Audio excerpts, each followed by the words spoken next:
দেশের প্রায় অর্ধেক কৃষকই কীটনাশক স্প্রে করার পূর্বে যে ধরনের নিরাপত্তা ব্যবস্থা নেওয়া দরকার তা নেন না। এই তথ্য সরকারি প্রতিষ্ঠান বাংলাদেশ পরিসংখ্যান ব্যুরো BBS এর।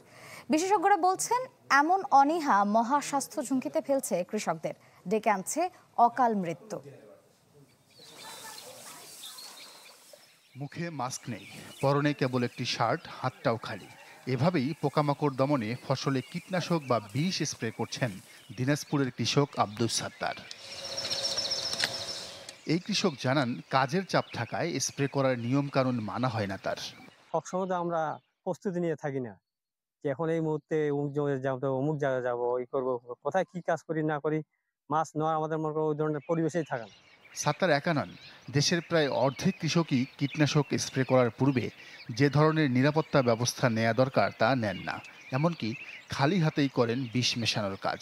এই তথ্য সরকারি প্রতিষ্ঠান বাংলাদেশ পরিসংখ্যান ব্যুরো BBS এর। দীর্ঘ জরিপ চালিয়ে সম্প্রতি প্রকাশিত এক প্রতিবেদনে তারা দেখিয়েছে, দেশের 48.63% কৃষক এখনও সঠিক নিয়ম মেনে কীটনাশক স্প্রে করেন না। বিশেষজ্ঞরা বলছেন, কীটনাশকের মতো এতটা সংবেদনশীল উপাদান ব্যবহারের ক্ষেত্রে কৃষকের এমন অনীহা ডেকে আনছে মহা স্বাস্থ্য ঝুঁকি, যা কারণ হয়ে দাঁড়াচ্ছে অকাল মৃত্যুর। কীটনাশক স্প্রে করার পরে আপনি যদি হাতটাকে ঠিকমতো না ধুয়ে যদি আপনি খাবারটি খান, যে অনেক সময় তাদের যে খাবারটি মাঠে নিয়ে যাওয়া হয়, তারা পাশেই বসে কিন্তু খাবারটি খায়।